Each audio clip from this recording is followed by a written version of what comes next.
వేడి వేడి నూనెలో బజ్జీలను దేవుతున్నట్లు, వేడి వేడి నూనెలో బజ్జీలను దేవుతున్నట్లు ఐసీయూలో శవాలను పెట్టి బతికే ఉన్నాడంటూ భ్రమ కల్పించి పచ్చనోట్లను దేవుకుంటున్నారు మన కార్పొరేట్ హాస్పిటల్లోని డాక్టర్లు.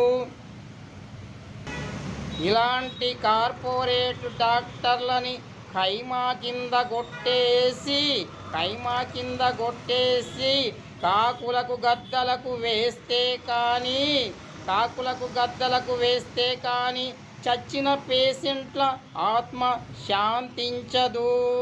ఓ పేషెంట్లు, కార్పొరేట్ హాస్పిటల్ డాక్టర్ల దగ్గరికి వెళ్ళాలంటే, హాస్పిటల్లో కాలు పెట్టాలంటే జర్ర జాగ్రత్తగా చూసి కాలు